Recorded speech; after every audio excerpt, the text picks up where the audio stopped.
Hoje nós vamos contar a história de Albert, mas não é do Einstein, é o Alberto nacional, Alberto brasileiro. Quer saber mais? Então fique ligado!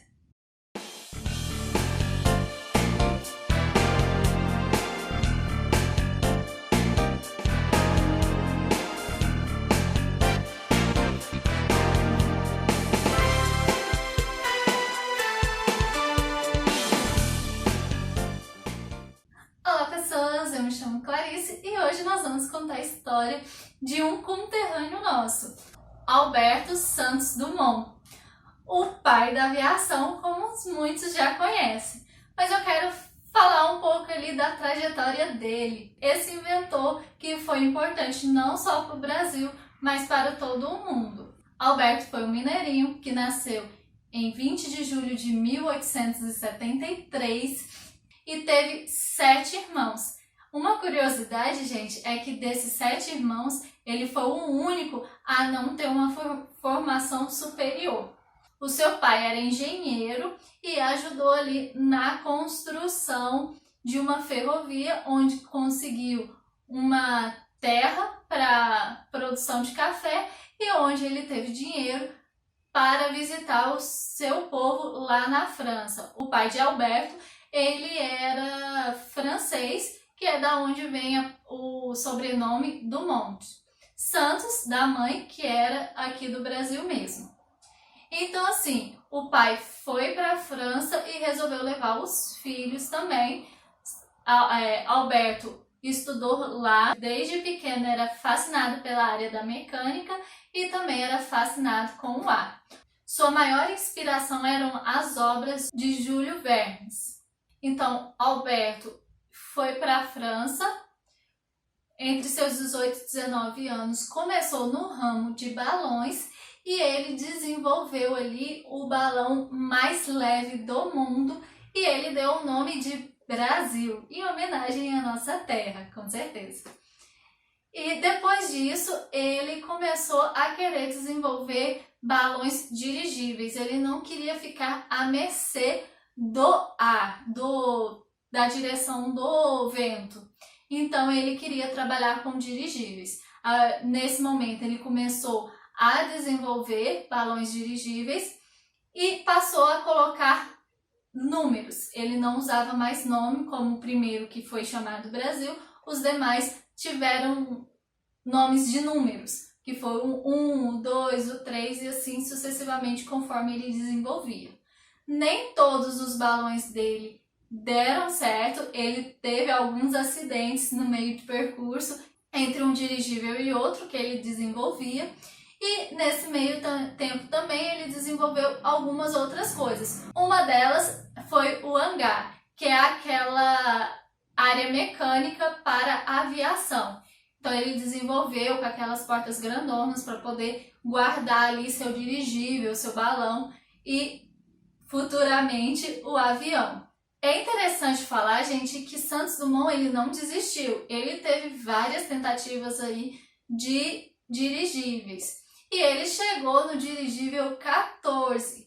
Quando ele chegou lá, ele resolveu desenvolver algo que conseguisse voar no céu, que fosse mais pesado do que o ar. Até então, ele sempre trabalhava com materiais mais leves, entre eles a seda, que era um pano mais leve da época.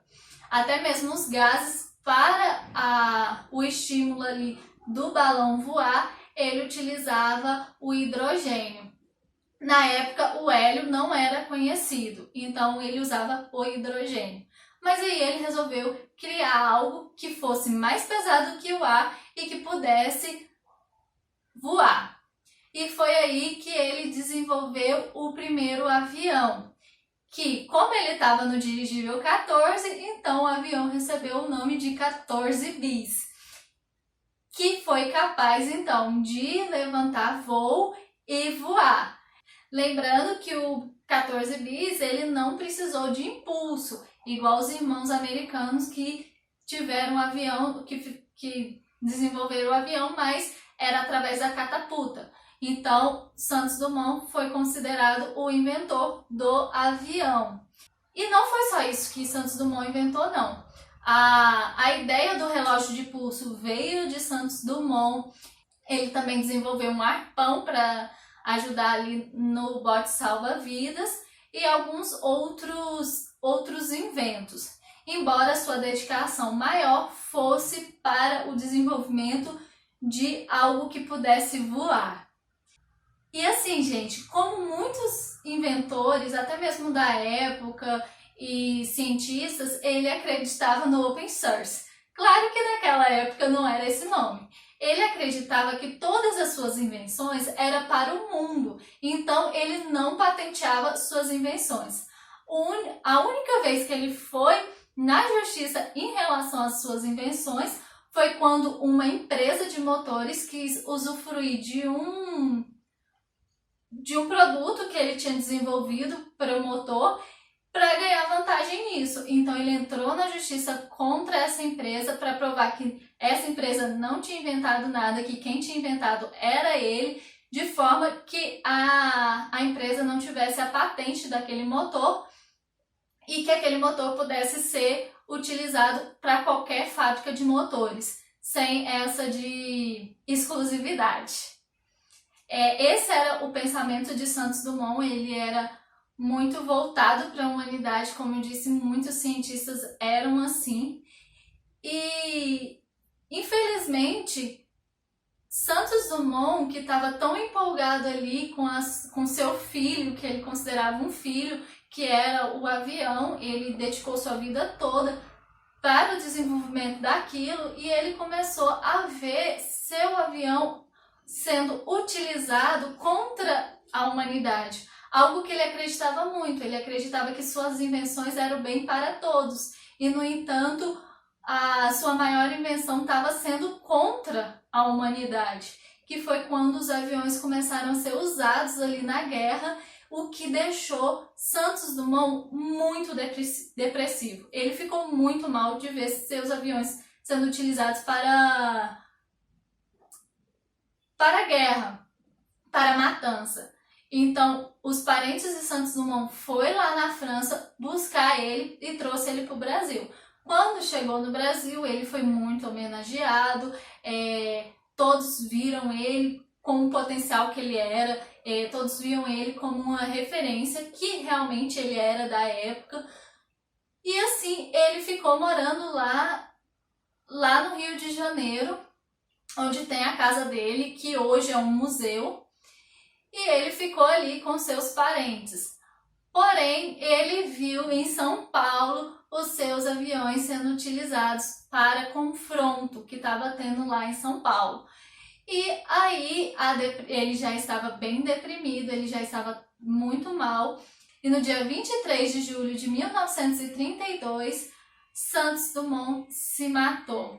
Ele não aguentou, ele ficou muito triste com tudo que ele estava vendo, que ele tinha descoberto algo incrível e as pessoas tinham deturpado ali a sua invenção e usando para o mal. E isso o deixou muito triste e fez com que ele se matasse.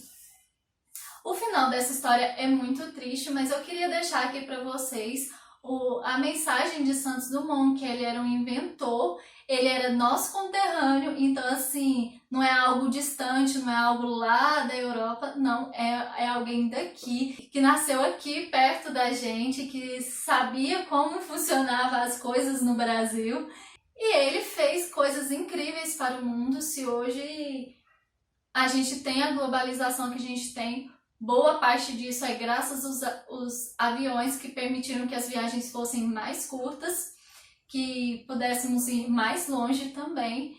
Então, assim, que a gente lembre de Santos Dumont como esse inventor incrível que não abriu mão dos seus sonhos, pelo contrário, abriu mão de muita coisa da vida dele para atender a esse sonho, para atender esse chamado que ele tinha, que era de desenvolver o avião, que era de desenvolver um meio de voar.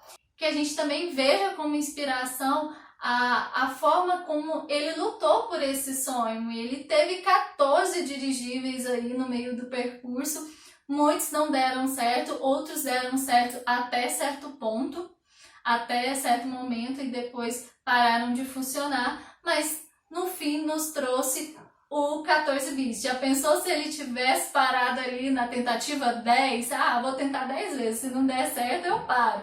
Se ele tivesse feito isso, a gente não teria o avião, ou pelo menos demoraria mais tempo para o desenvolver do avião. Então, assim, quero deixar minha homenagem ao Santos Dumont e quero que essa história seja inspiração para você, que é brasileiro. Você também pode ser um inventor, você também pode fazer a diferença para o mundo. Alberto Santos Dumont é a prova de que o brasileiro pode sim conquistar o mundo aí com suas invenções. Espero que você tenha gostado desse vídeo, então deixa seu like aí, deixa seus comentários se você sabe alguma coisa a mais sobre Santos Dumont que quer deixar aqui pra gente, ou de algum inventor brasileiro ou de algum inventor, deixa aqui nos comentários. E se você ainda não é inscrito do canal, se inscreva para receber mais vídeos e se inspirar a ser um inventor. E eu fico aqui te esperando no próximo vídeo. Até lá! Tchau!